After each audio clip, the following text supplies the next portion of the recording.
Oke, kita mulai ya untuk pelajaran pagi ini.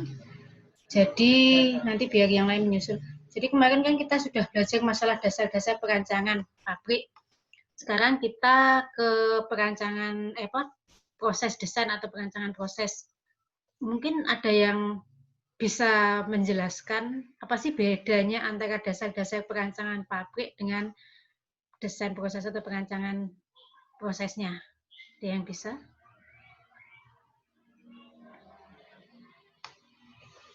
Salah satu, oh ya tak sebut aja ya, nanti jangan-jangan kalian tidak di tempat. Yulita. Iya, Bu. Nah, apa bedanya antara perancangan proses dengan dasar-dasar perancangan pabrik yang sudah kita pelajari kemarin? Kalau menurut saya, Bu, kalau dasar-dasar perancangan berarti kayak kemarin kita fokus di bahan baku dan keekonomiannya, Bu. Kalau masuk di proses berarti udah beda lagi, kita pembahasannya lebih ke proses kayaknya, Bu. Bila proses. Kalau kemarin? Lebih ke dasarnya mungkin kita melihat bahan baku sama keekonomisannya. Oke. Ocen?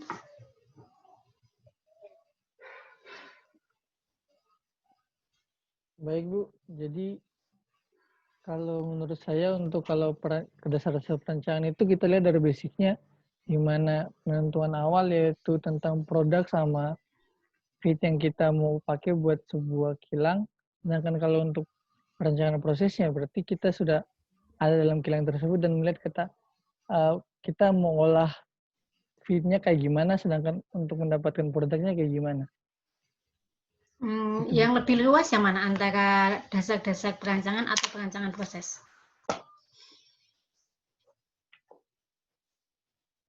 Kalau menurut saya yang lebih luas,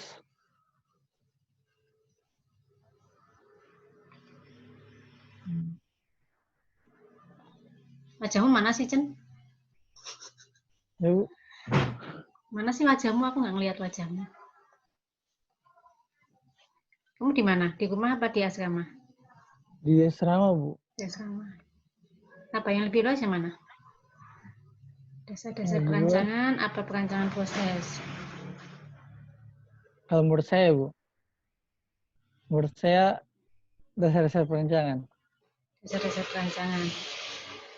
Uh, sebentar ya, dulu. Jadi kan kemarin kita sudah belajar masalah dasar-dasar perancangan. Kalau sekarang kan kita belajarnya perancangan proses. Kalau kemarin kita belajar masalah dasar-dasar perancangan pabrik itu kan memang dari awal, dari kita menentukan lokasi, fit, kemudian konstruksinya seperti apa, sampai dengan analisa ekonomi, ya kan? Berarti kan seluruh perancangan dari awal, dari visibility study sampai dengan pabrik itu nanti dibangun dan berapa keuntungan yang akan kita dapatkan. Tapi untuk perancangan proses, berarti kan kita hanya merancang proses. Proses apa sih yang akan kita pakai? Misalnya nih, kita kita ingin membangun pabrik bioetanol misal. Di situ kan kita hanya menentukan, kita di sini fokus ke alat apa sih yang akan kita pakai, kemudian proses apa sih yang akan kita pakai. Misalnya kalau kita menggunakan kemarin tebu ya, tebu siapa tadi yang kemarin Boni ya, Boni kan pakai tebu. Tebu itu entah dia mau ngambil dari ampas tebunya atau dari gulanya. Kalau misalkan dari ampas tebunya kan harus ada proses lignifikasi. Lignifikasi mau menggunakan apa? Apakah dia mau menggunakan asam ataukah dia mau menggunakan basa untuk proses lignifikasinya? Itu yang pertama. Yang kedua, ketika nanti dia akan menentukan misalkan untuk fermentasi, apakah dia akan menggunakan fermentasi secara kimia atau secara biologis? Itu kan penentuan, itu kan lebih ke perancangan prosesnya. Jadi nanti dari situ mungkin dia mungkin Boni akan memilih untuk, oh saya ingin untuk yang ramah lingkungan. Berarti kalau ramah lingkungan otomatis dia akan memilih proses yang secara biologis. Karena itu jelas akan lebih ramah lingkungan. Tapi mungkin juga dia akan memilih secara kimia karena fitnya yang terlalu besar atau kapasitasnya tinggi sehingga kalau biologis dia membutuhkan waktu yang lama. Tapi konsekuensinya di situ bagaimana nanti dia ketika mengolah limbah dari proses yang dihasilkan. Itu kan lebih ke memilih mana sih yang lebih menguntungkan dan mana sih yang mempunyai dampak lingkungan yang paling kecil, tetapi juga di sini nanti akhirnya adalah cost-nya. Mana sih dari kedua itu yang dia menghasilkan cost yang lebih kecil, tetapi menghasilkan produk yang lebih banyak, atau keuntungan yang lebih banyak. Kan seperti itu. Jadi lebih ke proses-proses. Kalau yang untuk perancangan proses ini lebih ke prosesnya. Proses dari feed sampai produk. Kita tidak di sini tetap, kalau nanti kita awalnya akan sama dengan teori awalnya kan akan tetap sama dari feed sampai dengan pembangunan dan yang lainnya, tapi untuk proses perancangan atau proses perancangan ini kita lebih ke fokus ke proses yang akan terjadi di unit, misalkan di unit pengolahannya, seperti itu. Bisa dipahami ya? Jadi kalau nanti secara keseluruhan berarti desain dasar-dasarnya itu nanti akan melibatkan ekonomi, akan melibatkan analisa ekonomi, kemudian visibility study, penentuan lokasi dan yang lainnya. Kalau di sini untuk perancangan proses lebih ke dasar-dasar dari pemilihan proses yang akan kita ambil. Seperti itu. Nanti saya akan ngasih tugas, misalkan satu kasus, kalian harus menganalisa kenapa kalian misalkan ini ada beberapa opsi proses yang bisa kalian pilih, A, B, C, D misalkan. Kemudian di situ kalian menentukan mana sih yang akan kalian pilih, misalkan proses A. Alasannya kenapa kalian harus memilih proses A tersebut, bukan proses B ataupun proses C. Seperti itu. Sama nanti juga ketika kalian akan mendesain pabrik yang akan kalian bangun, seharusnya ketika itu kalian sudah mempunyai beberapa alternatif. Misal ini pemilihan biasanya pengolahan crude oil, misal crude oil kalian mau menggunakan proses yang mana, apakah dia pakai 1 kolom distilasi, 2 kolom distilasi dan yang lainnya. Atau misal kalian untuk pemilihan absorbernya, pemisahnya, apakah kalian akan menggunakan absorber atau menggunakan absorber atau absorber itu juga menjadi alasan. Kalian kan berarti kalau ketika purifikasi, misal purifikasi gas, di situ kalian pengen di situ ada 2 alternatif proses kan, kalian bisa menggunakan proses absorpsi atau adsorpsi kan, seperti itu. Nanti dari keduanya itu mana sih yang lebih menguntungkan dari segi ekonomi dan bahan bakunya. Siapa ya? Ruth ada? Ruth Walyana? Ruth. Ada, Bu.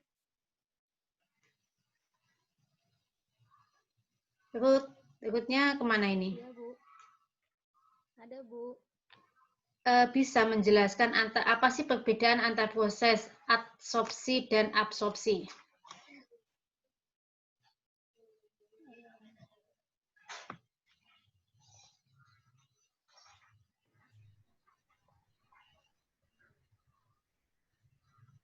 Izin, Bu. Kalau untuk Ayo, Ruth. Tadi tak panggil Ruth kan ya? Nanti kalau saya nggak nyebut kalian, nggak manggil kalian jangan-jangan saya ditinggal online gitu aja. tidak, Bu, jaringan saya di kamar agak jelek. Bisa didekatkan suaranya, saya nggak jelas. Atau mungkin bisa dinyalakan dulu videonya, biar saya bisa melihat. Iya, Bu. Gimana? Apa antara beda adsorpsi dan absorpsi? Azali, kamu di mana posisinya? Kalau untuk proses absorpsi, itu proses masuknya zat cair pada zat padat atau Masih di asrama, Bu. Ini mau berangkat ke lab. Oke, gimana, Ruth? Diulangi. Kalau untuk proses absorpsi, itu adalah proses masuknya zat cair pada zat padat atau zat cair lain. Sedangkan kalau untuk proses adsorpsi, itu saat yang diserap pada permukaan absorber atau saat yang menjerap.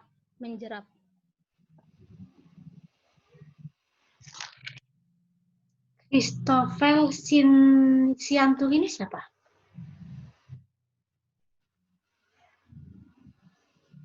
Kama. Mungkin Maksi tadi, Bu. Oh, Maksi kan pindah ke laptop tadi. oke. Gimana? Aku minta tolong diulang lagi. Mungkin mic-nya lebih didekatkan, saya nggak bisa mendengar.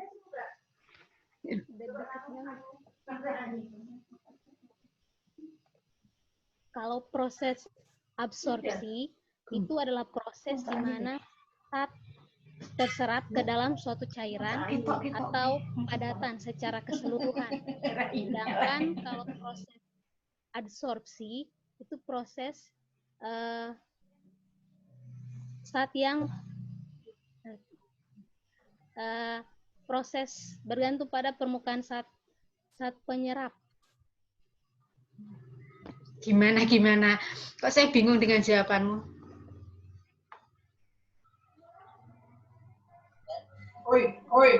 Sama-sama penyerap, cuman perbedaannya hanya pada medianya, Pak.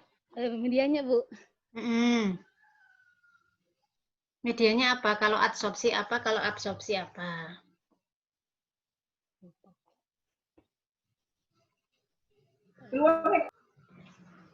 Kalau contohnya kayak kalau adsorpsi itu saat penyerapnya, misalnya contoh tisu, dia menyerap air gitu, Bu. Berarti saat padat dia menyerap cair. Sedangkan kalau absorpsi itu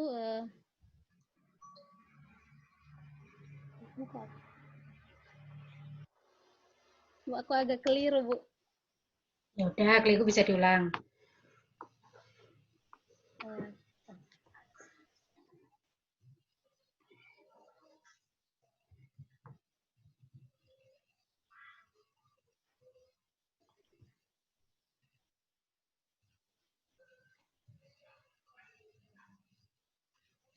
Adsorpsi itu absorpsi atau apa? Itu kan sering banget diulang-ulang toh. Nanti jangan sampai ketika kalian sudah belajar banyak, terus prinsip dasarnya tetap kalian lupa. Gitu kan jangan sampai.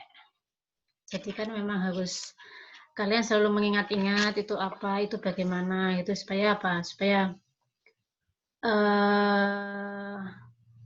ketika kalian ditanya ketika sidang, prinsip dasarnya itu juga kalian sudah paham. Walaupun mungkin itu bukan cuma yang kalian pelajari, maksudnya kalau di plan design kalian tidak ada proses itu, tapi kan namanya dosen penguji kan suka-suka dia mau nanya apa. Jadi kan untuk hal-hal dasar itu tetap harus kamu ingat dari ketika kamu tingkat 1 sampai tingkat 4, ya sudah pelajaran-pelajaran itu yang harus kamu ingat semua. Bukan yang lalu biarlah berlalu, enggak gitu. Gimana? Good. Kalau untuk absorpsi itu keseluruhan saatnya yang diserap. Kalau adsorpsi itu permukaan saatnya saja yang diserap. Permukaan zatnya. Dibantu oleh Maksi, tadi sudah masuk ya? Christopher. Siap sudah, Bu. Coba videonya dinyalain.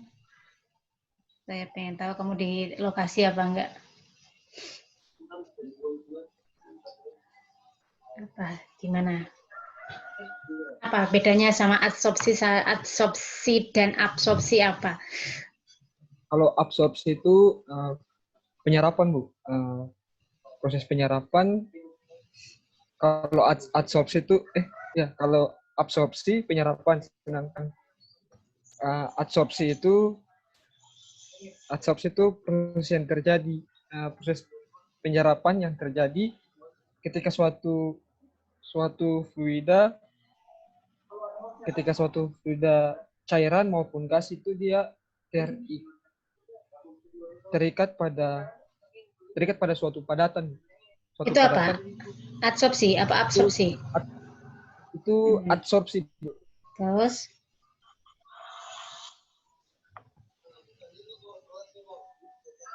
sudah, kamu nggak usah minta tahu temanmu sebelah, kamu jawab sendiri. Ya, kalau menurut saya itu adsorpsi itu proses penyerapan yang terjadi pada suatu fluida, Bu. Yang di mana fluida cair maupun gas. Kemudian absorpsi? Sedangkan absorpsi itu dia proses penyerapan yang terjadi secara fisikal maupun kimia. Prosesnya secara fisikal maupun kimia. Itu prosesnya cara jelasnya gimana? Gimana tuh sudah tingkat 4 masa masih belum bisa membedakan adsorpsi sama absorpsi, ini piye kalian itu. Ini tinggal masih satu, siapa yang belum masuk ya? Ada satu, Friska Yuni gabung ke kelas A, Bu, untuk desain prosesnya. Oh, oke.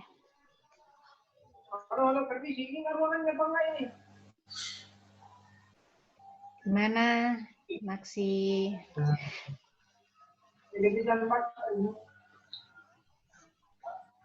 Oh iya, cara tuh. Jadi gimana apa enggak? Berbeda. Besok. Gimana?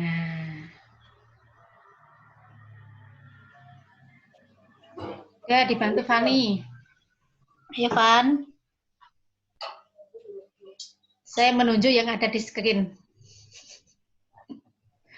Ayo, Van. Fani. Iya, selamat pagi. Pagi. Apa bedanya sama adsorpsi dan absorpsi? Kalau menurut saya, Bu, untuk absorpsi itu adalah proses penyerapan. Nah, di mana proses yang terjadi itu ketika suatu fluida atau cairan maupun gas ketika terikat kepada suatu padatan atau cairan, Bu. Nah, kalau untuk absorpsi itu penyerapan, Bu, di mana molekul atau ion memasuki fase perubahan gitu, cair atau padat gitu, Bu. Jadi kalau adsorpsi pakai media apa?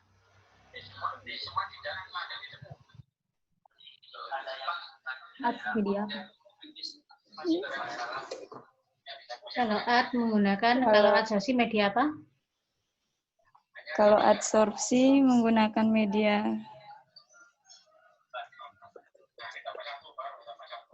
media padatan atau cairan, Bu. Terus apa bedanya kalau absorpsi? Coba videomu dinyalain, Pan. Kamu dalam posisi seperti apa? Nanti temanmu di sebelahmu terus jawab kamu gitu. Kamu di mana ini? Di kamar, Bu. Di asrama? Iya, Bu. Gimana? Apa bedanya sama adsorpsi dan absorpsi itu apa sih? Karena aku lama nggak melihatmu, Pan.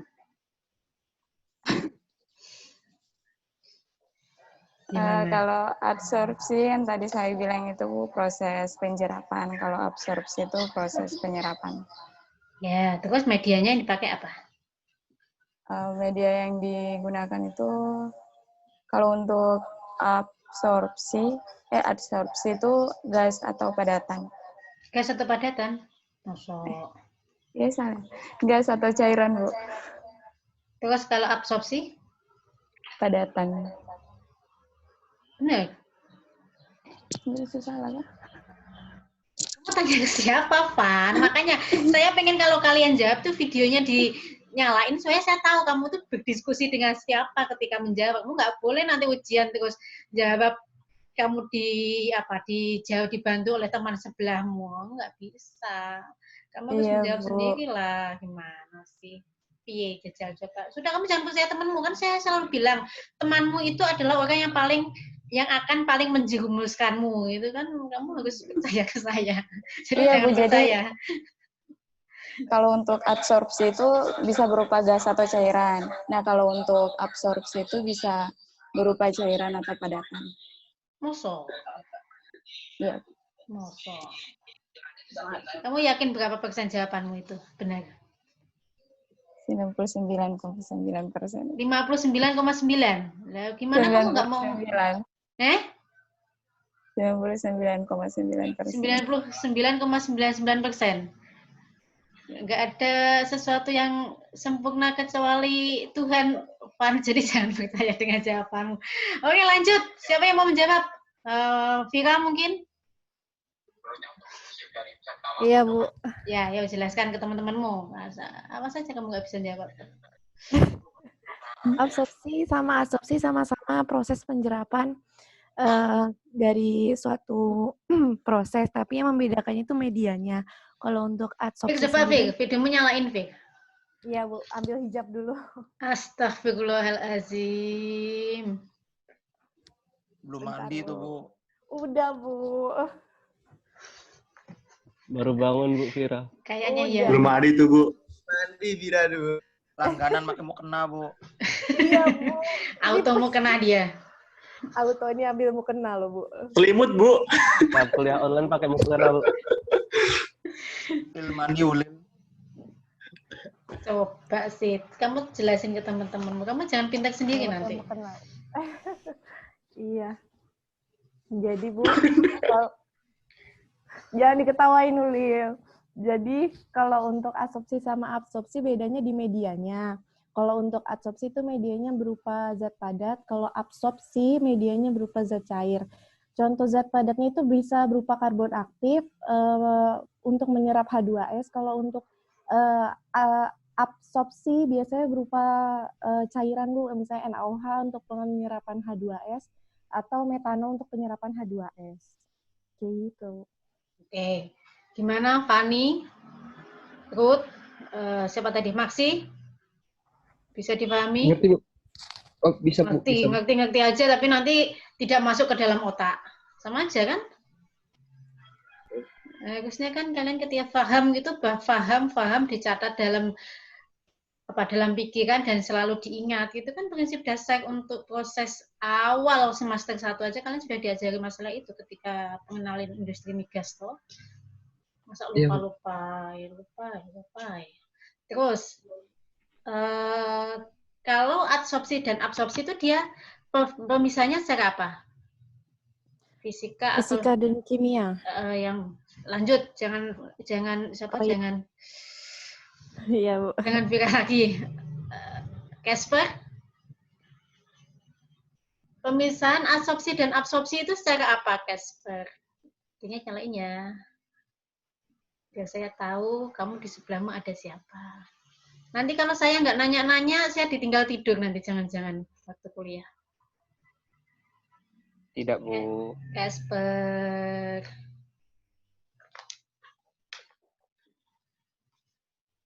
Silahkan dinyalakan videonya dan di-unmute. Nah, ya kan? Belum bangun ya? Udah bangun, Bu. Gimana? Pemisahan secara fisika dan kimia. Kalau pemisahan secara pemisahan adsorpsi dan absorpsi itu secara fisika dan kimia, Bu. Yang mana yang fisika, yang mana yang kimia? Kalau yang kimia itu pemisahan secara apa? Kalau yang kimia itu pemisahannya itu secara itu, Bu. Misal kayak di kolom adsorpsi itu pemisahan secara partikel itu, Bu, apa ya namanya? Fraksi-fraksinya itu, Bu. Ini perjalanan paling gampang adalah yang pemisahan yang terjadi secara fisika yang mana, yang terjadi secara kimia yang mana gitu, wes. Oh, kalau secara fisika, kalau secara kimia yaitu fraksi-fraksinya, Bu. Kalau secara fisika,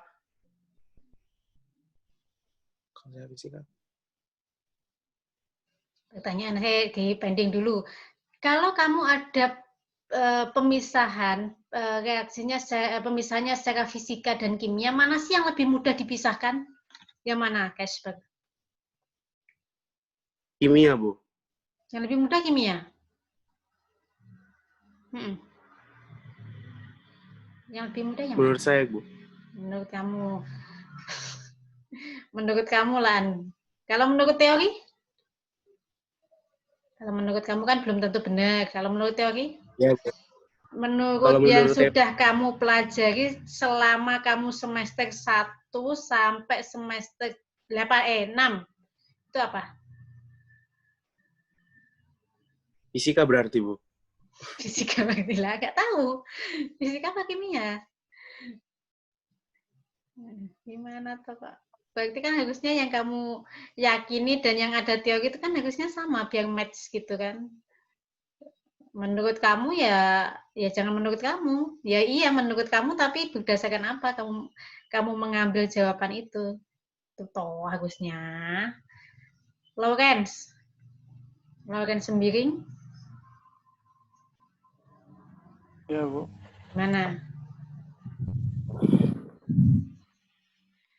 Iya toh ya kalian itu sudah tingkat 4 loh ya. Masa pertanyaan-pertanyaan dasar ini aja kalian masih jawabnya hahiu kan seharusnya sudah sudah di luar kepala lah. Menuju STR kok masih jawabannya sering galau gitu. Ayo, Lawrence. Iya, Bu, tadi apa ya? Yang lebih mudah ketika kalian pemisahan secara fisika dan kimia, yang mana yang lebih mudah dipisahkan?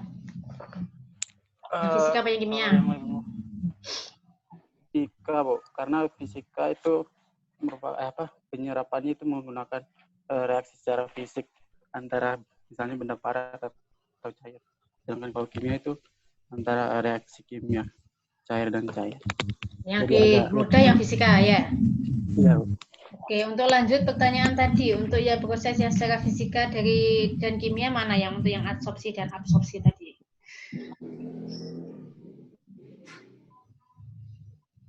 Yang kimia?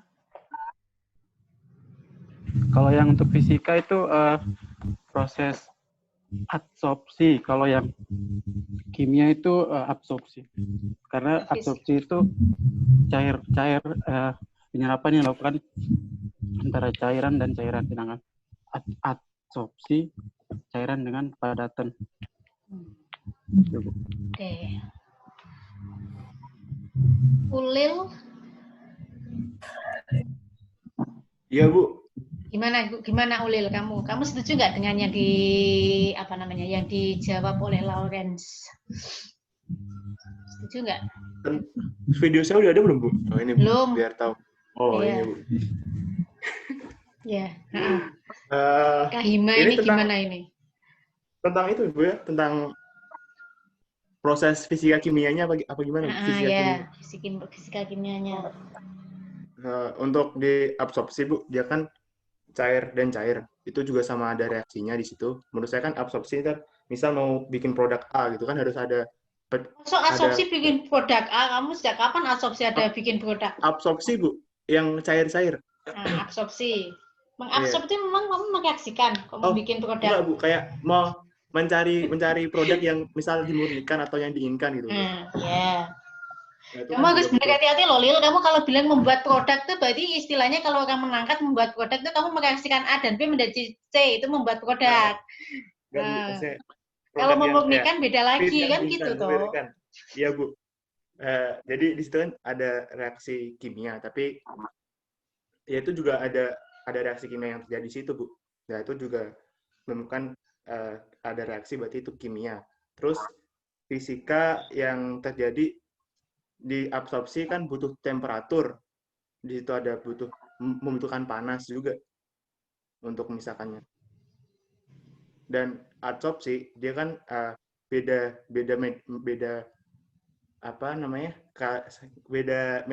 kalau absorpsi kan cair-cair. Nah, itu kan ada beda apa sih namanya? Beda fase, bisa beda fase. Di situ kalau dia juga misal mau tadi yang disebut Vira mau ambil gas, misal ada H2S, kan harus ada reaksi juga di situ. Tapi di absorpsi, setahu saya itu dia tidak membutuhkan panas. Jadi prosesnya bisa terjadi dengan temperatur yang rendah. Gitu Bu, fisika kimianya. Menurut itu yang saya ketahui. Yang kamu ketahui, saya akan mencari yang siapa? Nyoman? Nyoman ada nggak? Nyoman coba jelasin dari awal sampai akhir prosesnya. Kalau absorpsi itu seperti apa, absorpsi apa, kemudian yang fisika siapa, yang kimia siapa, terus prosesnya seperti apa. Baik, siap Bu. Kan kamu dari planet Man, makanya kamu tak minta untuk di end menjawab pertanyaan absorpsi dan absorpsi. Kenapa? Alien dia nih Bu. Makanya. Di luar bumi. Nah, makanya. Baik Bu. Baik, Yeah. baik teman-teman sekalian mengenai masalah adsorpsi dan absorpsi. Jadi dalam refinery itu banyak jenis permisahan ya, mulai dari adsorpsi, absorpsi, leaching, terus ada proses distilasi, fraksinasi.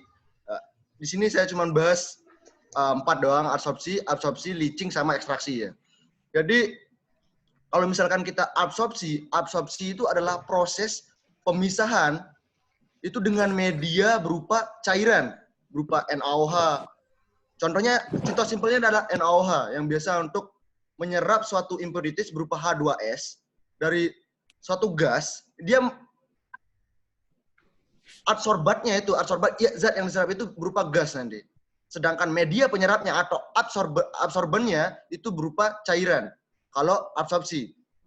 Dan kalau misalkan absorpsi ini proses kimia atau fisika, dia berlangsung proses kimia. Biasanya membentuk reaksi kimia. Kalau untuk proses absorpsi, dia membentuk namanya reaksi kimia, sehingga untuk proses absorpsi itu cenderung susah untuk ditreatment lagi nanti, untuk diregenerasi lagi absorbennya. Seperti itu. Sedangkan adsorpsi itu dia penjerapan. Dia menjerap dengan media berupa padatan. Beda dengan absorpsi tadi, kalau adsorpsi itu cenderung bisa 20 fluida, yaitu gas dan cairan. Adsorbatnya. Sedangkan absorbennya itu berupa padatan. Nah, dalam adsorpsi itu ada 2 proses. Ada bisa dia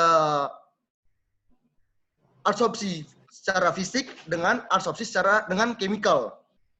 Absorpsi secara fisik di mana proses penjerapannya itu menggunakan gaya tarik-menarik atau gaya van der Waals.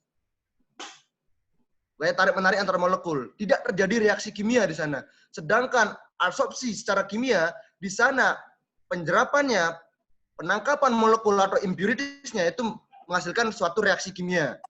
Penyerapan adsorbat dengan menggunakan adsorben itu menghasilkan reaksi kimia. Nah, terus kalau misalkan cair-cair apa? Kalau cair-cair itu lebih sering disebut dengan ekstraksi. Dia pemisahan dengan suatu cairan dengan menggunakan media pelarut berupa cairan. Nah, sekarang kalau misalkan kita mau menyerap suatu padatan dengan menggunakan cairan, itu nama prosesnya beda lagi. Bukan absorpsi, tapi leaching. Jadi kalau leaching itu adalah proses pemisahan suatu cairan dalam padatan dengan menggunakan media berupa cairan. Jadi kalau misalkan gas cair itu absorpsi, gas cair dengan media padat itu absorpsi, cair-cair itu ekstraksi, padat cair itu leaching. Itu. Terima kasih.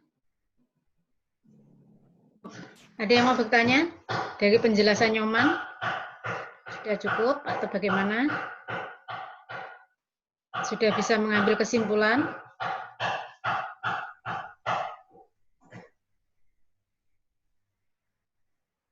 Casper, siapa tadi?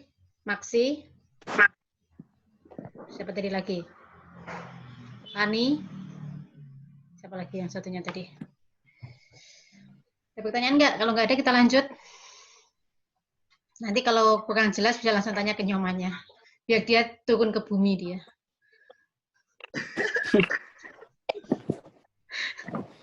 Oke, kita lanjut ya untuk perancangan proses. Jadi kita sudah tahu tadi yang untuk dasar-dasar perancangan berarti proses dari awal pemilihan lokasi, fit sampai dengan analisa ekonomi. Kalau yang untuk yang proses perancangan ini cuma kita fokus di prosesnya. Tetapi kalau awal berarti ketika kita belajar, ketika nanti kalian mendesain pabrik itu kan otomatis tetap akan ada langkah-langkah utama yang harus kalian lakukan. Kita kemarin sudah banyak membahas masalah bagaimana sih kalau kita ingin membangun sebuah perusahaan atau pabrik. Yang pertama itu yaitu plan location, kemudian yang kedua data awal untuk project construction, kemudian proses engineering, plot plan, scheduling the project-nya, yang terakhir ada engineering, design, dan drafting. Jadi di sini untuk mayor step atau step-step utama di dalam desain pabrik. Kita kemarin juga sudah membahas banyak untuk plan location, rencana lokasinya, kemudian untuk data utama, kemudian proses engineer. Jadi nanti kita akan proses ke proses engineer-nya, kemudian ada yang plot plan-nya dan scheduling dari project, kemudian engineering, design, dan drafting. Kemarin saya sudah menjelaskan masalah plan location. Saya akan bertanya ke Yuvenia. Kemarin saya sudah menjelaskan apa tentang plan location. Kapan sih kita akan memilih sebuah lokasi itu ketika kita ingin mendirikan sebuah pabrik? Silahkan dijawab, dibuka videonya supaya saya bisa memastikan melihat. Baik Bu, mungkin saya ingin menjawab. Feedback Mbak Yuvenia mungkin harus pakai handset kali supaya nggak feedback. Oh, maaf Bu, nggak punya headset Bu. Nah ya sudah, oke, nggak apa-apa.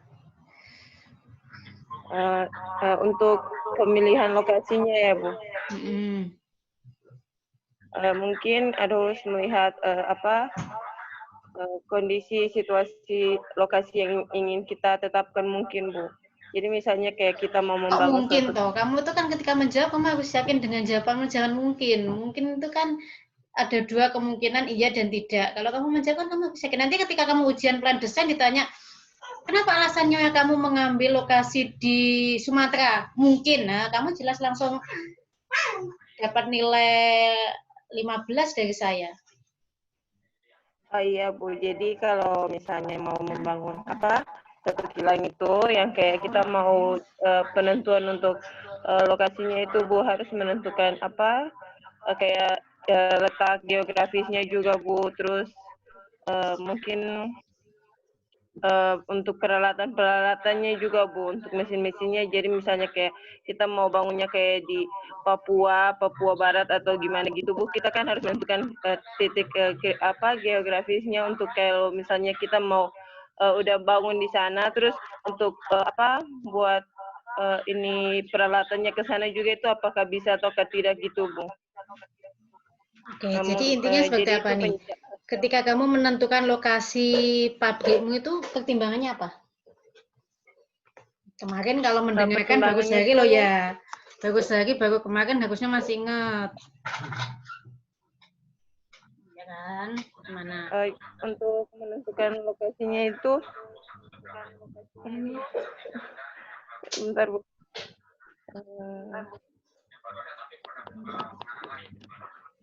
Aku berarti kemarin nggak menyimak. Kalau kemarin aja nggak, pertanyaan kemarin saya tanyakan hari ini, kalau nggak bisa jawab kan berarti kemarin nggak nyimak pelajaran saya.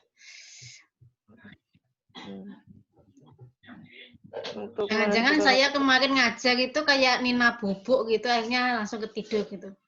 Sambil dengerin Zoom. Enggak Bu. Enggak Bu.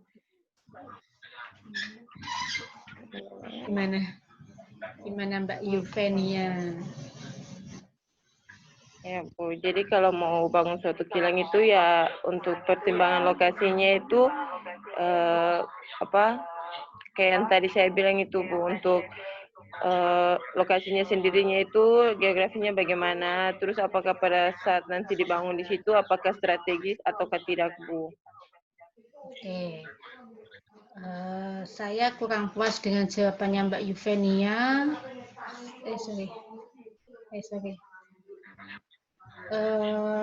Mas Yolandra, tadi kayaknya saya mau minta cewek-cewek terus ya. Ya Bu. Gimana? Jadi kalau kita mau menentukan plan location, itu ada beberapa pertimbangan yang harus kita lakukan. Contohnya yang pertama itu dari fit-nya. Kita harus memilih lokasi di mana kita dapat menerima atau mendapatkan fit tersebut dengan mudah. Contohnya misalnya kita membuat metanol dari natural gas. Nah, kita harus tahu fit-nya ini, natural gas ini kita dapatkan dengan transportasi yang mudah dan lebih ekonomis gitu. Contohnya misalnya kita membuat pabrik metanol dengan fit natural gas di Maluku, dengan fit di misalnya contohnya di Blok Masela gitu kan, natural gasnya lebih banyak gitu Bu. Nah, itu yang pertimbangan pertama.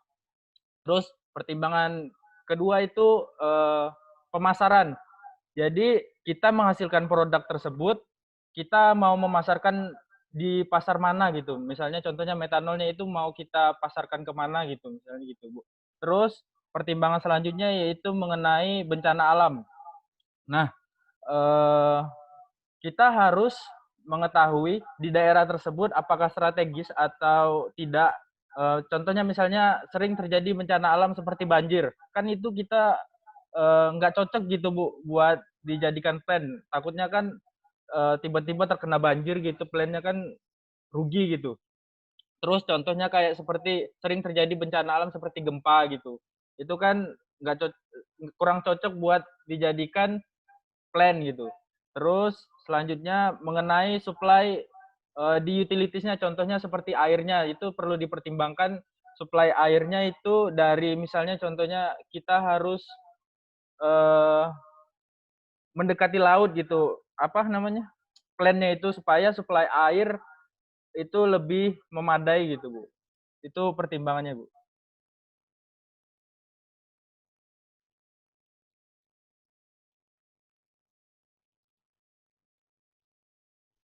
Butun termute Bu. Iya Bu. Makanya itu, karena ada ponakan yang main-main di belakang. Jadi itu ya, makanya tadi Yuvenia, tadi siapa tadi? Yuvenia ya, benar ya? Tadi sudah mendengarkan penjelasan dari Kak Yolandra ya? Iya Bu. Jadi kan ada beberapa faktor. Kemarin kan saya sudah banyak menjelaskan. Makanya nanti ketika salah satunya ketika kalian pradesain itu harus ada data BMG, berapa laju kecepatan angin, kemudian nanti perkiraan debit airnya, utilitasnya dari mana. Kemudian kalau untuk data BMG untuk kecepatan angin itu untuk apa? Ada yang tahu nggak? Dia fungsinya untuk apa? Kalau kita ketika kalian menyusun plan desain atau perancangan pabrik itu kalian harus mengetahui berapa sih kecepatan angin pada daerah tersebut. Ada yang tahu nggak? Itu kira-kira untuk apa?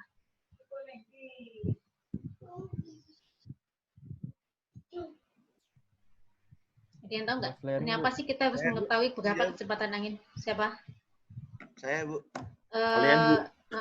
Kalian. Oke, silakan.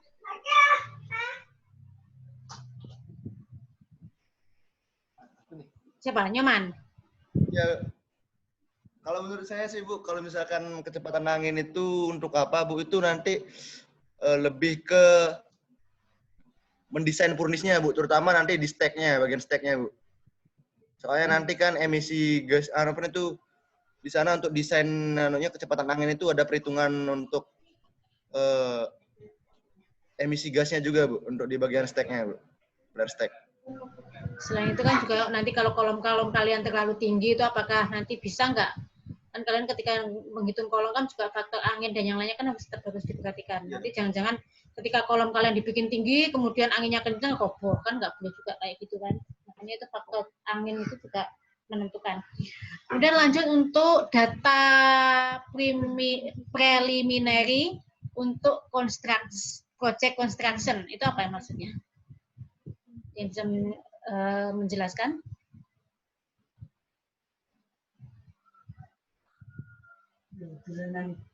Kok tinggal 2 ya? Tinggal 2. Masih 2 yang belum masuk siapa ya?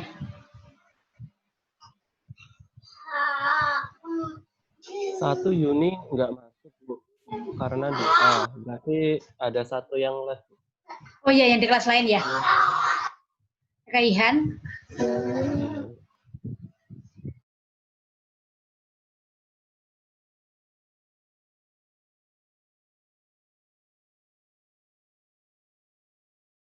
Maksudnya untuk data preliminary data untuk project construction, itu apa sih maksudnya?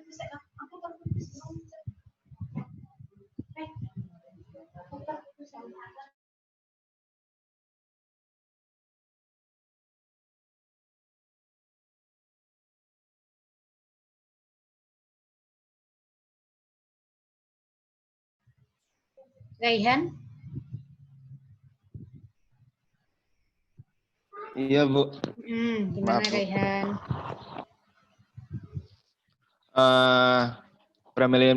Preliminary data yang saya tangkap itu kan data pendahuluan untuk proyek awal konstruksi. Mungkin kita harus ngumpulin data-data dulu, Bu, buat sebelum melakukan konstruksi dari proyek tersebut. Data-data apa aja, Bu? Mungkin data di tangannya, data-data dari proses-prosesnya, data-data dari peralatannya.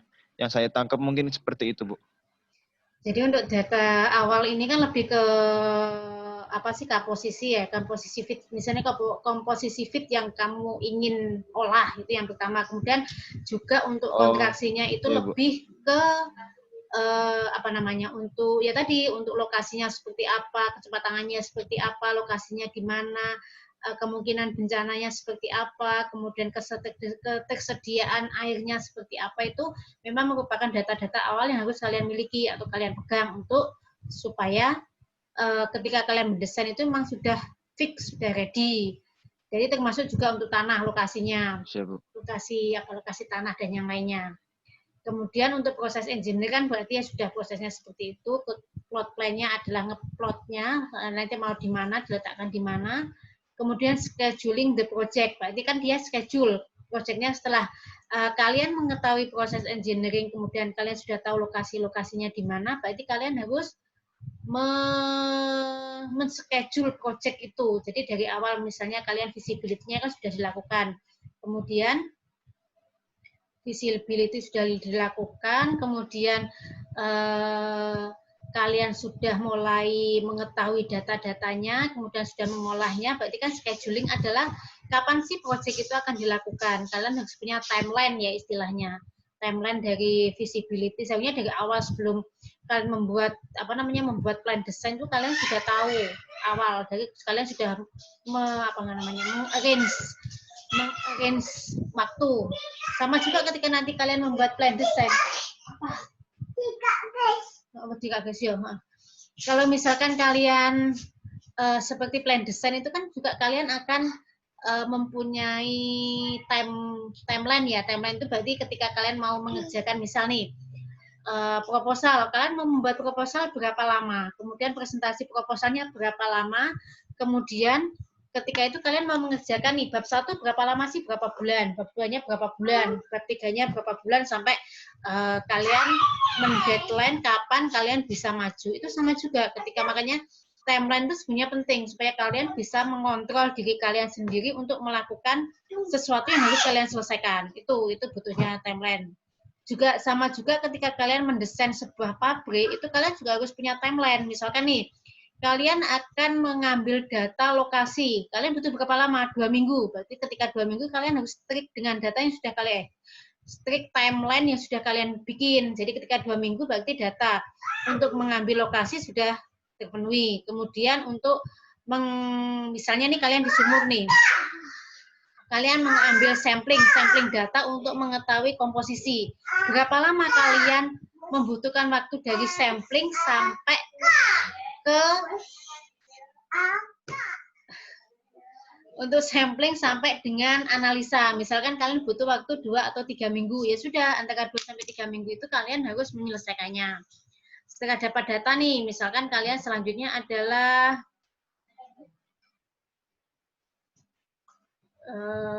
setelah mengambil data berarti kalian akan mulai untuk membuat tim untuk proses engineer yang akan mengerjakan mendesain analisa desain. Berarti kalian harus timeline juga analisa desainnya seperti apa. Itu makanya scheduling itu penting sekali. Penting sekali supaya kalian bisa mengontrol proyek itu selesai tepat waktu. Mungkin kalau kalian sebagai contoh ya ketika tender ya kayak pembangunan Viatra gitu, biasanya kan tetap akan ada timeline-nya karena ketika melebihi dari misalkan nih proyek pembuatan Viatra itu harus selesai pada pada akhir September. 30 September kalian harus selesai menyelesaikan proyek. Tetapi ketika kalian lebih, biasanya kalian harus membayar penalti atau apa namanya? Penalti itu apa sih namanya, Dek? Membayar kayak denda, apa? Bu. Uang denda. Harus membayar uang denda karena keterlambatan yang kalian lakukan. Misalnya dia ada aturannya ketika pertama kali kontrak itu misal berapa persen dari per hari itu dia harus membayar berapa persen dari total kontrak yang ditandatangani. Biasanya seperti itu. Makanya kenapa sih ketika kalian kuliah itu biasanya kan harus tepat waktu supaya itu biar menjadi kebiasaan kalian ketika nanti menyelesaikan atau menjadi bekerja di perusahaan atau melakukan proyek itu kalian memang sudah terbiasa dengan timeline yang dibikin seperti itu. Makanya mumpung belum terlambat sekarang sih menurut saya ketika kalian sudah tingkat 4 ini sudah akan belajar plan design. Di satu kelompok itu kalian benar-benar harus strict bikin timeline-nya. Dari awal proposal itu kapan, kemudian mengerjakan bab 1 kapan, bab 2 kapan, bab 3 kapan, sampai selesai. Kalian akan bimbingan itu pada minggu keberapa, ke-1, ke-2, atau pada minggu keberapa itu memang kalian harus bikin timeline-nya. Supaya kalian bisa lebih mudah untuk mengontrol waktu yang kalian miliki untuk bisa menyelesaikan skripsi. Kalau di plan design ya sudah menyelesaikan plan design yang harus kalian kerjakan seperti itu. Kemudian engineering design and drafting ini kan sudah engineering desainnya seperti apa, kemudian menggambar tekniknya seperti apa.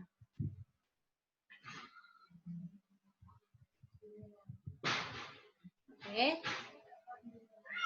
Ada pertanyaan sampai di sini?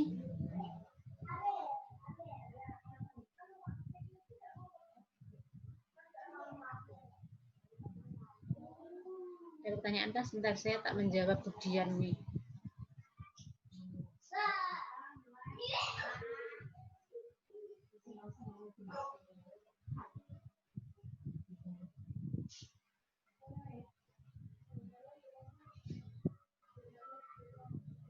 Sebentar ya, sebentar ini.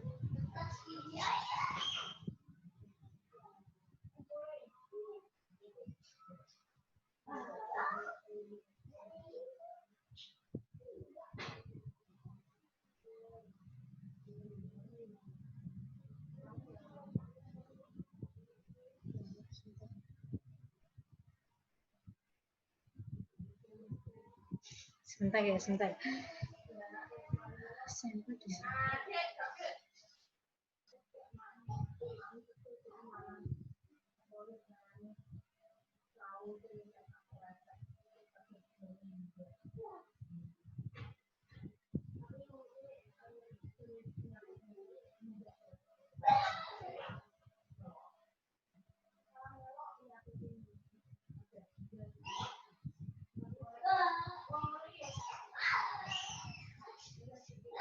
Ada pertanyaan sampai di sini?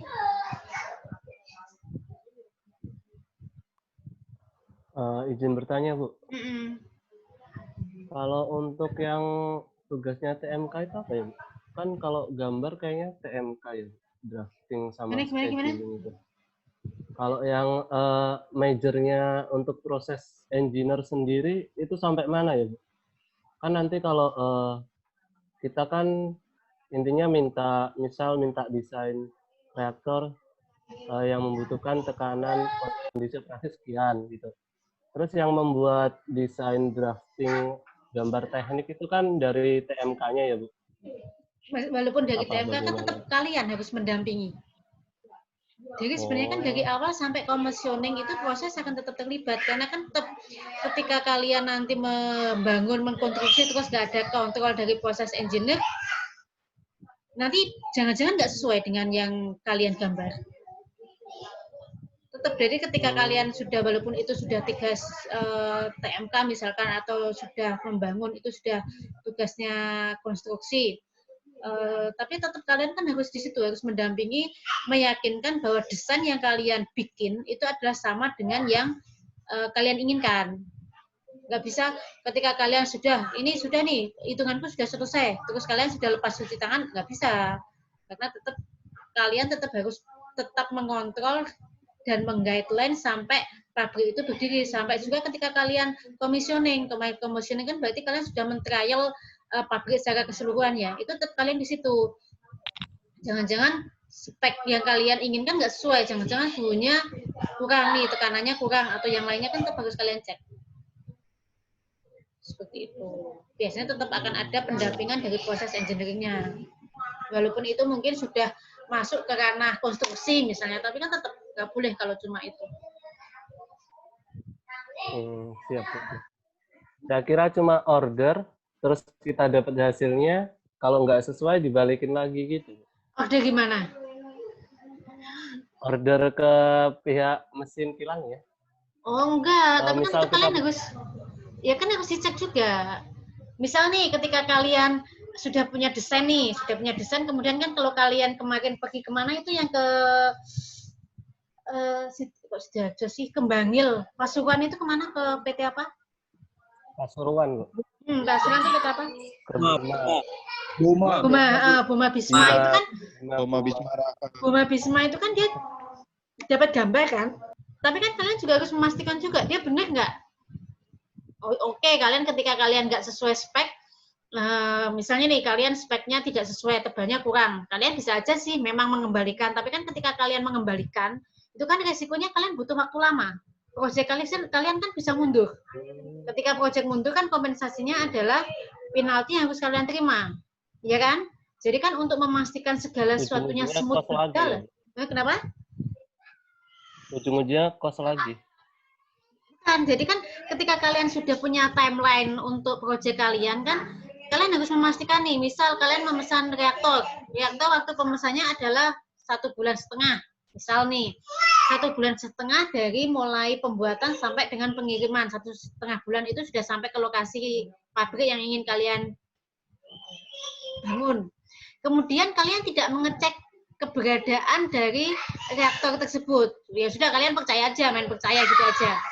Tapi kan ketika misal nih, barang datang, kemudian speknya tidak sesuai, karena kalian ya sudah kan pasrah tanpa pengecekan. Terus selesai kan, berarti kan ketika nggak sesuai kalian akan mengembalikan, ya kan? Yeah. Mengembalikan itu kan berarti kalian butuh waktu, bikin lagi butuh waktu, berarti kan timeline 1,5 bulan itu kan nggak bisa kalian penuhi, ya kan? Iya, berarti kan akan lebih aman, lebih mudah, atau kalian dengan waktu ya udah 1,5 bulan itu kalian intens berdiskusi dengan pabrik misalkan subkon yang kalian pilih untuk merancang desain kalian, itu kan lebih, walaupun mungkin itu agak sedikit ribet, tapi kan kalian bisa menghandle itu dengan baik. Jadi waktu 1,5 bulan yang kalian planning itu memang benar-benar terlaksana. Jadi biasanya sih kita nggak bisa langsung menyerahkan 100% ke ke subkon atau mungkin ke perusahaan lain untuk desain yang akan kita pakai. Sama juga ketika kalian nanti konstruksinya kan mungkin nggak dari kalian ya, mungkin ada pihak ketiga yang akan menjadi sebagai kontraktor untuk membangun kilang kalian, tapi kalian kan nggak mungkin juga terus dari pihak ketiga itu kalian tanpa pengecekan, tanpa kontrol, itu nggak mungkin juga. Tetap kalian harus mengontrol secara rutin memastikan bahwa apa yang kalian desain itu sesuai dengan yang akan dibangun. Tuh. Sama lah, paling gampang lah ketika kalian bangun rumah lah. Bangun rumah itu kan sama juga. Ketika kalian menyerahkan ke pihak ketiga, nih saya punya uang 1 miliar misal, saya bangunkan rumah model ini. Kalian sudah punya gambarnya, tapi kan nggak mungkin juga terus kalian tanpa mengecek, tanpa mengecek, kemudian tanpa mengecek, kemudian tanpa melihat, tanpa membandingkan gambar yang kalian inginkan, itu kan nggak mungkin juga. Kan tetap pengecekan itu tetap ada di kalian untuk memastikan bahwa yang dibangun itu sama dengan yang digambar dan sesuai dengan spesifikasi yang kalian inginkan, seperti itu. Nggak bisa langsung terus pasrah bongkoan, itu nggak bisa. Maksudnya dalam artian ya sudah saya percaya sama kamu, nggak bisa. Karena kan perlu kita ingat ya, kadang-kadang ada pihak-pihak yang memang mencari keuntungan dari itu. Itu yang paling riskan. Takutnya kita sudah mendesain dengan 25 tahun gitu, karena kita nggak pernah ngecek, jangan-jangan 10 tahun reaktor kita sudah tidak bisa dipakai. Hal seperti itu memang perlu menjadi kontrol kita. Jadi terima kasih tetap, Bu. ya, pendampingan itu penting. Oke, ada pertanyaan lain? Ada itu lain? Ada pertanyaan lain?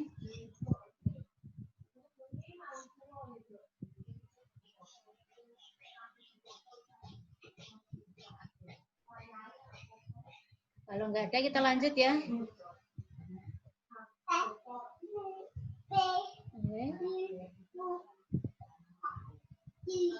Lanjut Bu. Kita lanjut untuk faktor-faktor plan location. Jadi di sini tadi. Jadi untuk faktor-faktor apa saja yang mempengaruhi pada lokasi pabrik, itu ada beberapa. Yang pertama adalah raw material. Berarti kan raw material ini adalah ketersediaan material. Apakah material itu nanti kan alasannya adalah kita mau material di mana sih? Misalnya kalau kalian mau memilih kelapa sawit nih, kelapa sawit ada di kebun A, B, C. Kalian mau memilih mana sih untuk lokasi, dekat dengan siapa sih lokasi itu akan dibangun. Kemudian untuk transportasi juga, transportasi itu adalah ketika kalian nanti berada di benar-benar pelosok gitu, kalian harus mempertimbangkan nih, apakah nanti pembangunan jalannya itu kos berapa yang harus kalian pilih. Berarti kan tetap nanti kalau sudah desa banget, itu kan kalian juga itu menjadi satu perhitungan. Kemudian untuk proses waternya atau proses airnya, karena air itu kan kalau sudah masalah utilities itu kan memang suatu yang supporting paling berat di pabrik ya, untuk pengolahan airnya itu seperti apa. Kemudian waste disposal dan kebisingan itu juga mempengaruhi, karena nanti ketika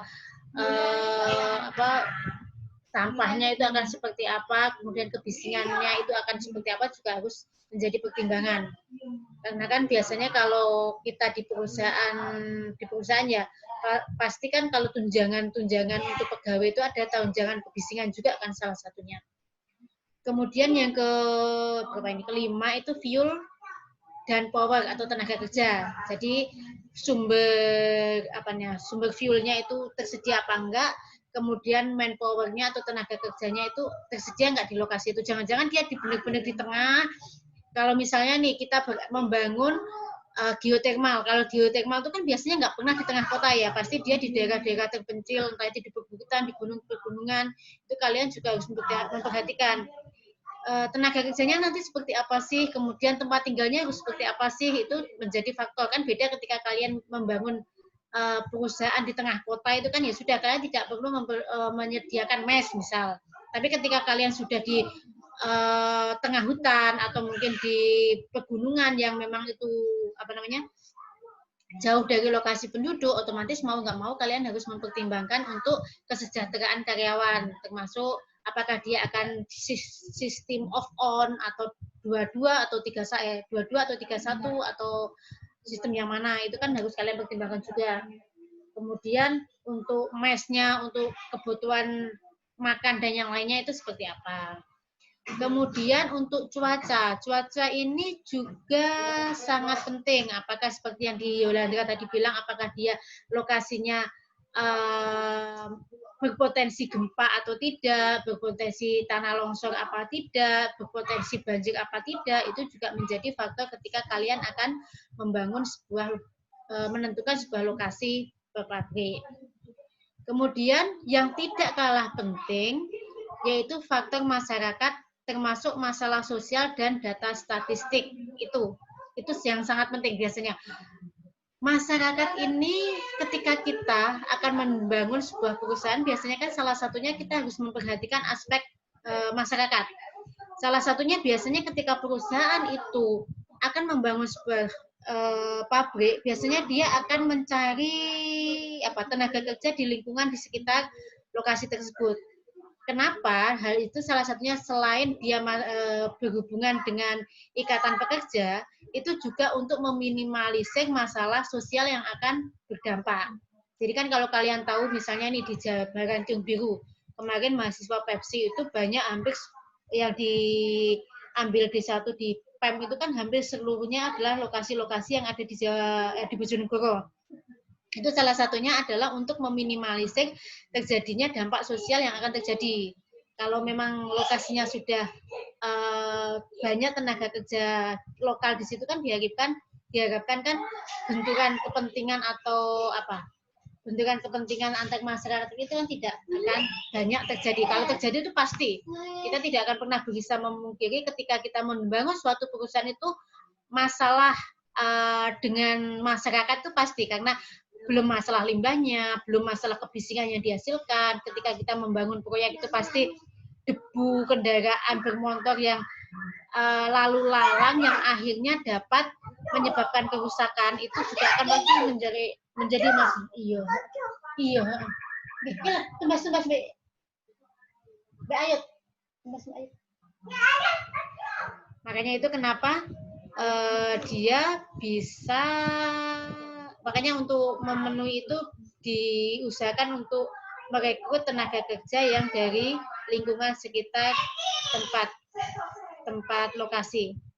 Tapi itu biasanya kan tetap ya, ketika kalian ada suatu lokasi di JTP sendiri sebagai contohnya, itu kan untuk yang direkrut dari lokal itu kan untuk yang tenaga operator ya, dari SMA yang disekolahkan di satu, itu kan untuk yang operator. Tapi untuk proses engineer mungkin akan diusahakan untuk misalkan di Bojonegoro ada nggak sih sarjana teknik kimia atau lulusan S1 teknik kimia atau di 4 teknik kimia ataupun di 4 dari teknik pengolahan yang berlokasi di Bojonegoro yang mau untuk masuk atau bekerja di JTP. Tetapi jika itu sudah tidak ada, berarti otomatis kan mau nggak mau itu akan diseleksi secara nasional, itu pasti. Karena kalau proses engineer itu kan sudah beda dengan operator kan levelnya. Jadi kan kalau proses engineer dia punya kualifikasi khusus yang memang direkrutnya secara terpusat di pusatnya, maksudnya di pusat. Kalau di Pertamina ya di Pertamina pusatnya. Ini ada pertanyaan sampai di sini? Ini kan untuk memilih plan location. Tanya lagi. Boleh. Gimana, Ram? Sebentar ya, Bu. Saya hidupkan video dulu, Bu. Ini, Bu, untuk yang faktor terakhir, kan misal kita udah ngedesain nih sesuai dan menurut kita tuh yang terbaik gitulah, Bu. Kayak yang PT Lumpur Lapindo kemarin, itu kan nggak kita inginkan ya, Bu, terjadinya luapan lumpur keluar itu. Sehingga itu kan merugikan masyarakat, Bu. Terus nanti langkah preventifnya gimana? Gimana untuk yang apa ini? Untuk yang misalkan ada gimana ya, Bu? Ada kerugian yang kita kasih ke masyarakat tapi secara tidak sengaja, Bu. Seperti contohnya Lumpur Lapindo kemarin kan, Bu. Itu kan pastinya sebelumnya udah didesain sedemikian rupa yang terbaik. Nah, tidak sengaja kan kemarin katanya ada yang patah atau apa ya, Bu, reservoirnya. Sehingga itu meluap gitu, Bu, lumpur dari bawahnya. Kan itu masyarakat sekitarnya juga terdampak. Nah, untuk kita sebagai proses engineer-nya, tanggung jawabnya seperti apa ya, Bu? Atau langkah apalah, Bu, yang bisa kita lakukan? Sebenarnya kan kalau untuk masalah langkah apa itu kan sebagai proses engineer kan selama kita sudah melakukan step-step pengerjaannya, analisa sudah kita lakukan, uji sudah kita lakukan, itu kan sebenarnya kalau terjadi bencana itu kan sudah di luar kontrol kita ya. Sebenarnya kan seperti itu, tapi tetap biasanya kan pihak developer atau perusahaan itu kan memang bertanggung jawab atas kerugian yang diakibatkan atau yang diakibatkan oleh efek pabrik yang kita dirikan, ya kan? Tapi kan nanti ketika kalau di kasus Lubuk Lapindo kan karena ketika perusahaan sudah tidak bisa mengcover kan akhirnya menjadi bencana luar biasa ya. Harusnya kan masuk ke bencana alam luar biasa ya sepertinya. Tapi kalau selama kita sudah mendesain dengan benar, ya sudah, itu kan sudah dilepas kendali kita, itu kan sepertinya sudah faktor alam ya. Beda lagi misalnya nih, kita akan ngebor sumur, kemudian kita tidak menghitung benar berapa sih tekanannya, berapa sih suhunya, kemudian smeltingnya seperti apa gitu kan, kita ketika kita sudah melakukan uji itu secara keseluruhan dan hasilnya oke, kalau terjadi kerugian itu kan kerugian kan memang terjadi kan, tapi kan hal-hal tersebut itu kan sangat jarang kalau memang itu sudah dilakukan dengan benar, kecuali kalau ada step atau langkah-langkah yang di skip di situ. Tapi yang dilakukan perusahaan seharusnya memang tetap harus mengganti rugi. Tapi ketika dia sudah tidak bisa dan tidak mampu kan akan dikembalikan ke negara lagi. Biasanya sih seperti itu sih, karena itu kejadian alam luar biasa. Yang diharuskan, yang harus dilakukan oleh proses engineer ya dia harus mengikuti standar yang ditetapkan. Tidak boleh melebihi dan tidak boleh memanipulasi data yang ada. Misalkan tekanannya 700 karena ketinggian dijadikan 600 nggak boleh. Selama data yang kita sajikan itu real seperti apa kenyataannya ya paling nggak ketika ada inspeksi, ketika terjadi kebocoran, kesalahan tidak di kita. Kalau kesalahan ada di kita kan berarti menjadi tanggung jawab kita, ya kan? Tetapi kalau semua prosedur sudah kita jalankan, berarti setidaknya kan kita sudah menjalankan sesuai dengan SOP yang berlaku. Seperti itu. Jangan sampai kita men-skip, memanipulasi data biar kelihatannya bagus, kemudian kita menurunkan tekanan, menurunkan suhu atau menaikkan tekanan, jangan. Tetap harus sesuai dengan SOP yang ditetapkan oleh perusahaan. Karena kalau perusahaan itu pasti sudah punya SOP yang bisa diikuti ketika dia melakukan plan design. Siap. Terima kasih, Bu. Oke. Jadi ini untuk memilih plan location dapat menggunakan data survei metode scoring. Scoring itu maksudnya gini, kalian men-score nih, raw material 0 sampai 100. Dia pada posisi berapa? 50 misal. Transportasi berapa? Kemudian proses waternya berapa? Misalnya kalian punya lokasi A, B, C, D. Ya kan? Ada 4 lokasi nih. Berarti dari raw material itu kalian A ini berapa nilainya, B berapa, C berapa, D berapa. Begitu juga untuk transportasi, A berapa, B berapa, C berapa, D berapa, sampai dengan faktor masyarakat. Faktor masyarakat kalian mau memberi nilai A berapa, B berapa, C berapa, D berapa. Dari semua itu kalian nanti jumlah. Ketika mendapatkan jumlah terbanyak, berarti di situ kalian bisa memilih sebagai tempat lokasi pendirian pabrik. Jadi diusahakan ketika kalian memilih, itu jangan memilih satu lokasi, ada beberapa alternatif lokasi yang bisa kalian gunakan sebagai pembanding, sehingga ketika kalian memilih itu memang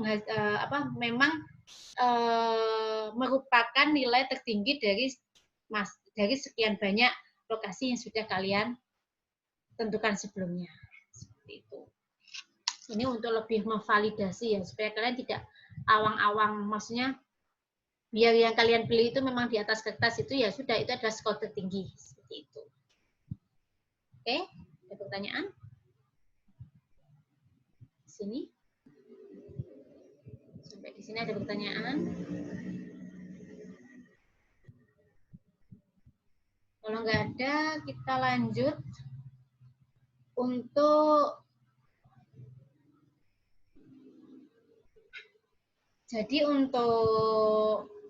proses desain development, di sini ada tipe dari desain dan feasibility study.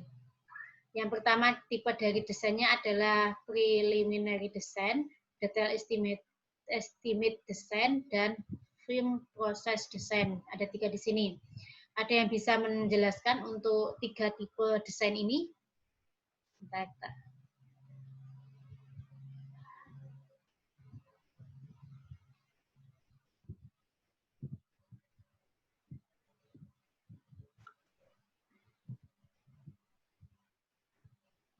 Siapa ya yang belum?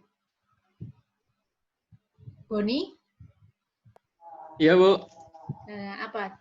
Bisa dijelaskan tentang ketiga tipe desain ini?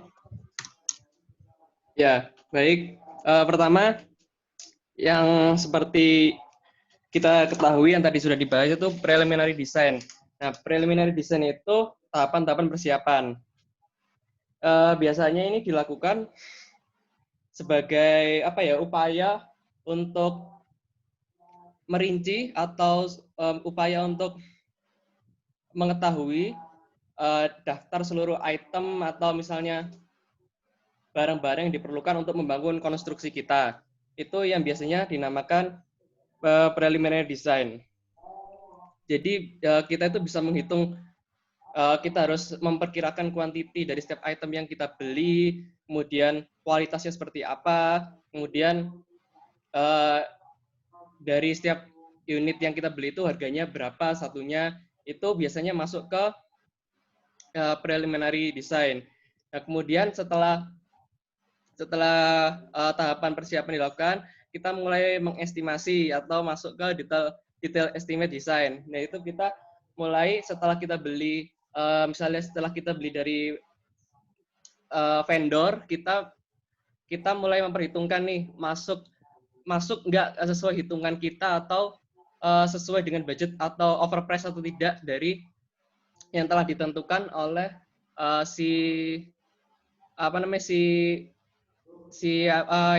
yang pesan ke kita. Atau kan kita biasanya kan mendapatkan pesanan itu kalau kita sebagai kontraktor itu kan made by order. Itu jadi kita harus bisa mengetahui dulu si yang ingin buat ke kita itu dia memiliki budget berapa dan apa yang dia mau. Jadi kita harus detail tentang itu. Karena kita sebagai process engineer khususnya itu kan kita harus detail. Jadi kita harus membuatnya sesuai made by order. Nah, kemudian kalau sudah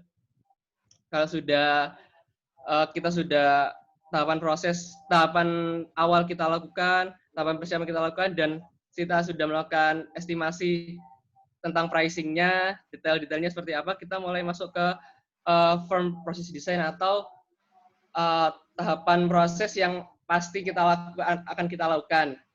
Ini biasanya mencakup kita bagaimana melakukan konstruksi itu, berapa lama kita mengerjakannya, terus proses-prosesnya yang seperti apa. Ini biasanya kalau yang saya tahu itu kita akan menjelaskannya itu kepada customer kita terlebih dahulu. Jadi dia menerima atau tidak.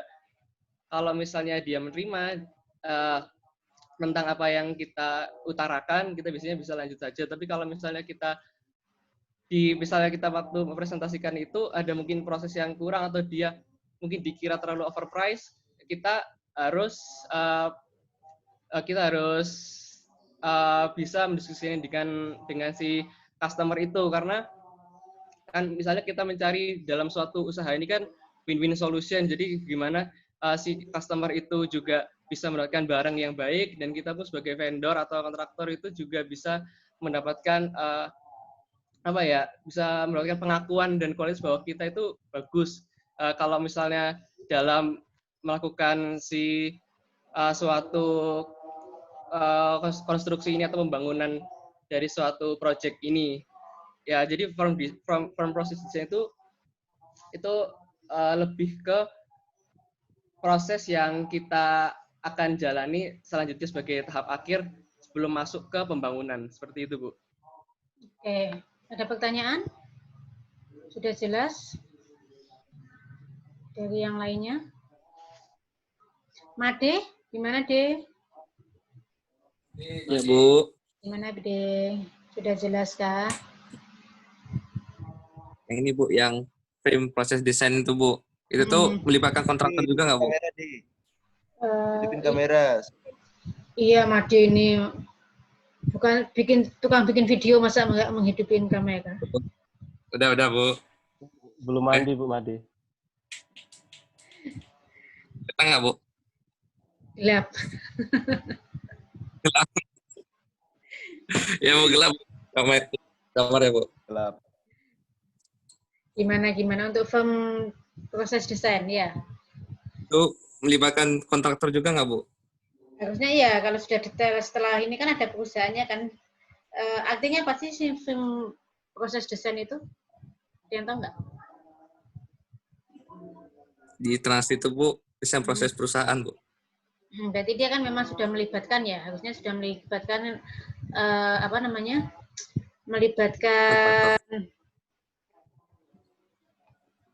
melibatkan perusahaan untuk untuk melakukan untuk mendesain dari perusahaan itu. Sudah kalau dia. Jadi kan ketika kalian desain dasar, kemudian di detail estimasinya, kemudian kan kalian sudah menghitung ya, mengkalkulasi untuk proses desainnya itu dengan vendor atau calon pemenang ya, bukan calon yang memenangkan, yang melaksanakan proyek tersebut. Project tender. Berarti kan sudah melibatkan perusahaan-perusahaan itu. Oke. Untuk feasibility study, ini kan untuk feasibility study kan ada 5 nih, ada raw material, kemudian thermodynamic and equipment available, kemudian facilities and equipment, kemudian estimation of production cost and total investment dan profit. Adit, aku belum mendengar suara Adit hari ini. Hadir, Bu. Gimana, Dit? Bisa tolong bantu menjelaskan untuk feasibility study-nya ini? Kamu di mana, Dit? Di rumah ya? Ini Made. Di rumah, Bu. Made chattingan, Made sibuk. Kurang cahaya, Bu.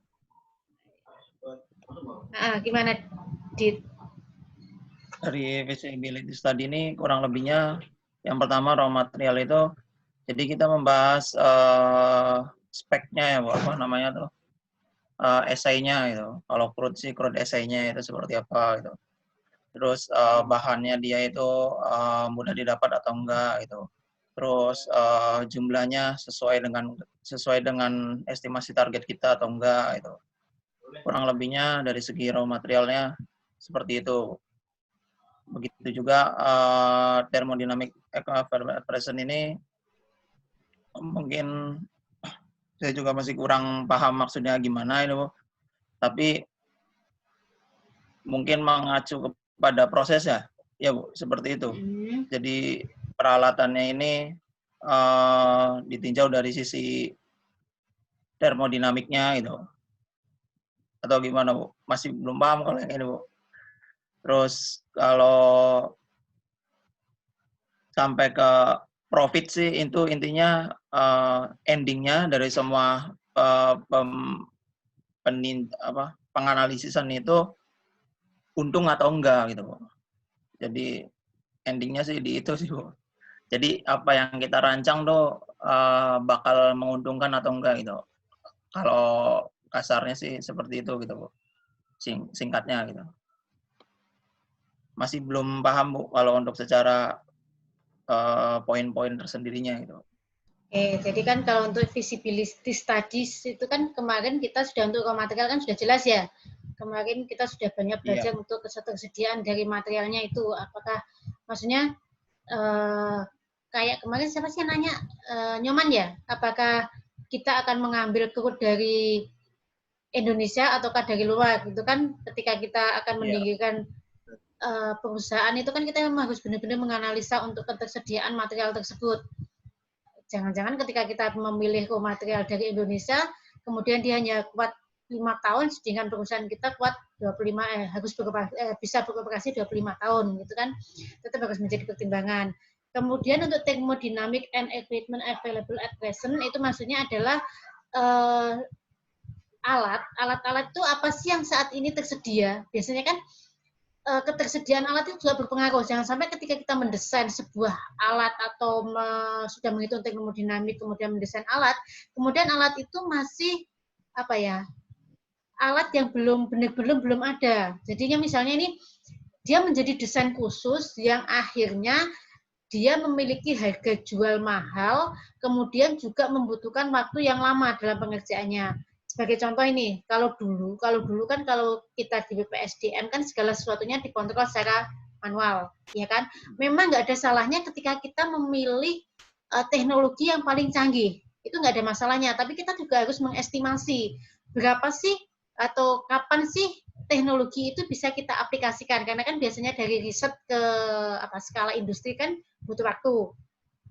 Jangan sampai kita sudah mempunyai timeline, kemudian kita misalnya timelinenya adalah kita harus selesai tahun depan, karena kita memburu teknologi tercanggih, itu misalkan teknologi itu baru bisa diaplikasikan 2 tahun lagi, berarti kan kita harus menunggu 1 tahun, itu juga menjadi pertimbangan.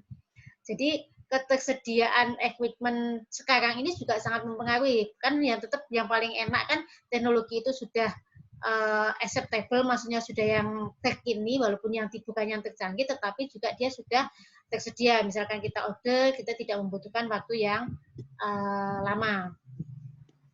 Kemudian untuk facilities and equipment which must be purchased, berarti di sini adalah kita akan memilih fasilitas dan alat-alat mana yang harus kita harus dibeli itu mana sih, kemudian menjadi prioritas utama itu apa sih, gitu.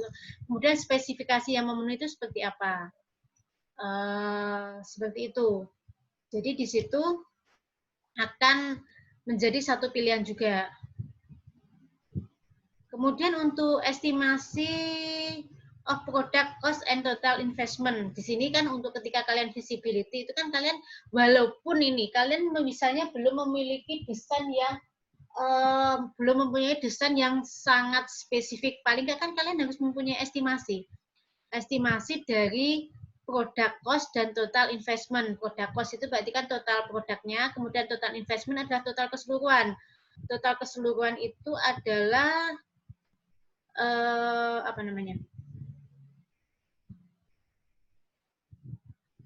total investment itu keseluruhan dari perusahaan atau pabrik kalian. Jadi entah itu nanti dari alatnya, kemudian dari lahannya. Jadi kalau total cost itu termasuk juga tenaga kerjanya seperti apa, itu juga harus kalian pelajari di situ atau kalian hitung. Kemudian profitnya juga keuntungannya. Kalian harus menghitung berapa sih keuntungan dari perusahaannya tersebut. Perusahaan ketika kalian sudah menghitung profitnya, kalian bisa memastikan apakah perusahaan ini untuk layak didirikan atau tidak.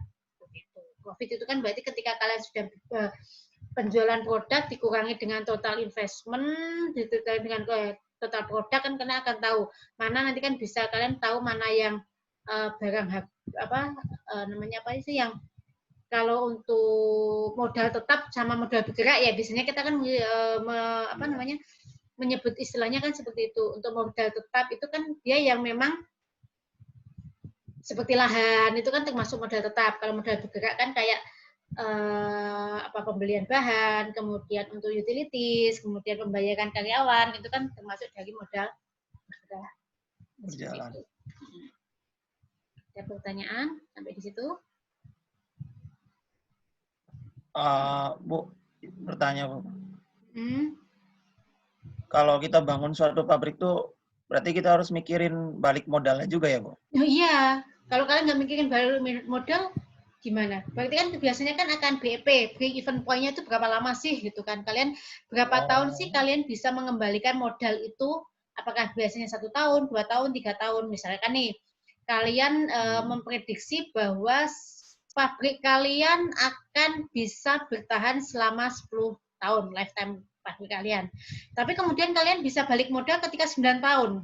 Kan berarti kan ngapain dibangun gitu kan? Berarti keuntungan kalian cuma 1 tahun. Misal, kalau misalkan ini, ketika kalian menghitung pabrik kalian itu adalah 10 tahun. kemudian kalian bisa mengembalikan modal itu selama 2 tahun. Berarti kan selama 2 tahun sudah dari proses awal visibility sampai pendirian sampai 1 tahun itu modal keseluruhan total investment sudah kalian peroleh. Berarti kan untuk 2 tahun ke depan, berarti kan untuk yang 8 tahun itu adalah berapa keuntungan yang bisa kalian dapatkan. Kan hitungannya seperti itu. Harus dihitung balik modalnya kapan. Kalau enggak, kalian nggak punya semangat dong untuk itu.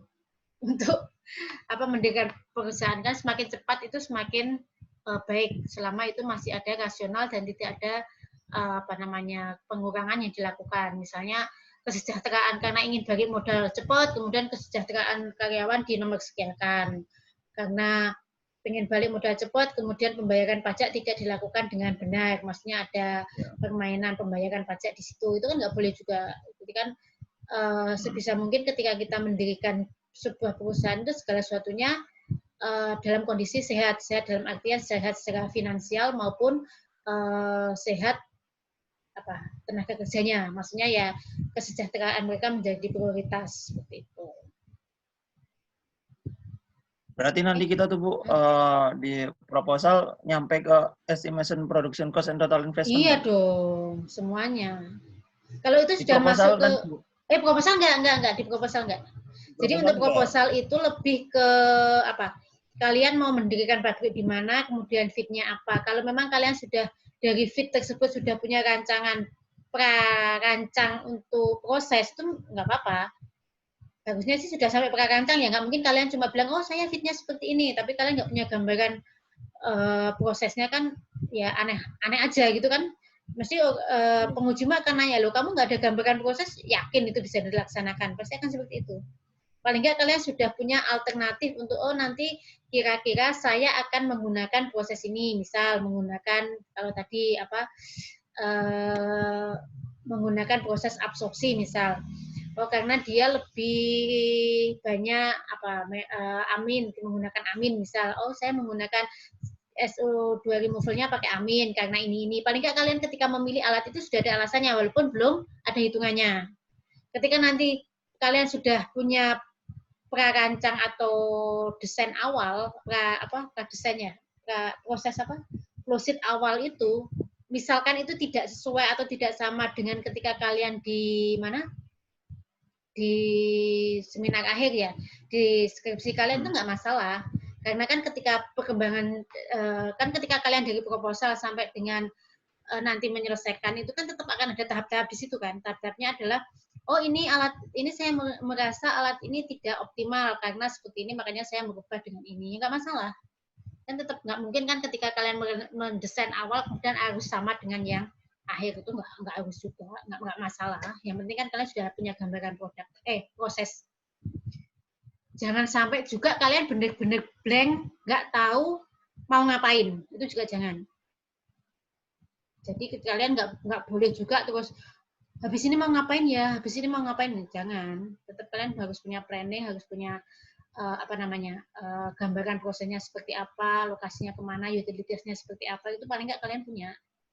Sebagai contoh nih utilitas, karena kalian bukan dari bidang minat utilities ya, mesti kalian kan tidak punya kan dapat ilmu itu, tapi kan kalian nggak banyak belajar. Nggak apa-apa juga ketika kalian misal nih utilities kalian pengen mendesain, nggak masalah juga, boleh mendesain kalau memang kalian punya waktu dan punya kesempatan untuk mendesain. Misal proses kalian nggak terlalu rumit, terus kelompok kalian lebih banyak, ya sudah nggak apa-apa, utilitiesnya didesain. Tetapi misal kalian tidak sanggup atau tidak bisa mendesain utilities, nggak apa-apa juga. Kalian bisa menggunakan asumsi-asumsi yang ada di buku Sadler apa itu punya. Nanti waktu ekonomi teknik kalian bisa menanyakan, ekonomi teknik kalian bisa menanyakan itu. Nggak masalah juga, tapi kalian kan bisa tetap ketika kalian mengambil nilai itu adalah nilai yang masuk akal atau nilai yang sudah direkomendasikan, itu nggak masalah juga. Jadi pahami ya sampai di sini ya. Oke. Siap. Oke, ada pertanyaan yang lain? Bu, izin mau nanya Bu. Yang Siapa tentang ini? balik modal itu. Ini siapa ya? Rehan Bu. Oh Rehan. Pak Jamu nggak muncul Han masalahnya. Rehan Bu. Ya, maaf Bu. Belum mandi, Bu. Jelek Belum soalnya, mandi. Bu wajah saya. Saya aja belum mandi, Capek Bu nggak mandi kelihatan Bu. mandi capek. Saya mau nanya Bu untuk yang balik modal itu kan balik modal kan udah harus emang harus ada kan Bu? Itu balik modalnya juga kita tentuin nggak Bu? Estimasi perkiraan waktu balik modal itu dalam jangka berapa tahun? Harus ditentukan. Kayak gitu-gitu juga harus ada. Ada, harus ditentukan berapa kalian bisa Sebagai target balik gitu modal. ya? Biasanya kan tetap akan dihitung, nanti akan ada rumus-rumusnya kapan kalian balik modal, kemudian kapan itu. Balik modalnya kapan, kemudian balik modalnya itu akan dihitung atau ditentukan. Dihitung sih, bukan ditentukan ya, dihitung. Nah, biasanya kalau misalnya ada nggak Bu satu kasus di satu perusahaan itu yang jangka perkiraan waktu balik modalnya itu ternyata melebihi dari waktu yang telah dihitung gitu. Misalnya balik modal bisa 5 tahun, ternyata kelebihan setahun 2 tahun gitu. Mungkin aja, tapi kan ketika itu kan setelah makanya ketika kalian menghitungkan inflasi dan yang lainnya itu kan harus dipertimbangkan juga kan, karena kan salah satunya kan itu jangan ketika kalian laju inflasinya ditentukan nih berapa tahun, itu kan untuk memprediksi, untuk kita nggak pernah tahu ya apa yang akan terjadi. Misalkan ketika kita bilang dolar tahun ini 14.000, kita memprediksi tahun 2022 misal nih 18.000. Tapi kan belum tentu 18 kan, bisa saja dia menjadi 24. Ya tetap aja kan kemungkinan itu kan bisa terjadi. Tetapi ketika kita sudah mencoba menaikkan nilai, itu paling enggak kan misalkan ada selisih, itu diharapkan enggak terlalu banyak gitu loh Han. Jadi tetap ada perbedaan selisih, tapi paling enggak tidak terjadi secara signifikan. Makanya itu kenapa tetap ada asumsi-asumsi ketika kalian nanti perhitungan ekonominya, analisa ekonominya. Nanti kalian kalau untuk masalah itu bisa tanya banyak ya, untuk masalah total cost production, kemudian total investment, itu bisa kalian tanyakan nanti ketika matematika teknik cara perhitungannya seperti apa, kemudian asumsi-asumsinya seperti apa, itu bisa kalian tanyakan ketika pelajaran itu. Itu kan Pak Jami sama Pak Arif kan? Ya, Bu, terima harusnya kasih. sih sesuai, maksudnya sama dengan yang kita satu visi, maksudnya satu visi itu yang kita maksud dengan ekonomi teknik itu harusnya sama. Seperti itu. Kan beda kalau mungkin kalau dari ekonomi kan beda lagi, nanti persepsinya kan mungkin akan berbeda. Seperti itu sih, harusnya sih. Oke, ada pertanyaan yang lain? Siap, Bu. Nanti kita akhiri sebentar lagi ya. Saya mau ke Cepu di rumah ini. Ada pertanyaan nggak? Hati-hati, Bu. Hati-hati. Ya, terima kasih. Ini masih apa sih? Ini sampai visibility study ini ada pertanyaan nggak? Kalau nggak, kita akhiri. Pertanyaan yang lain? Made, kamu ke kampus nggak, Deh? Videomu gimana, Deh? Made masih karantina, Bu. Perasaan kemarin sudah ada ke kampus. Gimana, Deh? Kamu ke kampus nggak, Deh?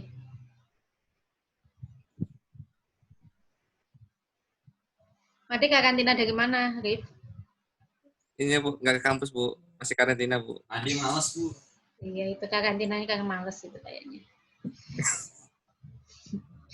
Ada pertanyaan yang lain?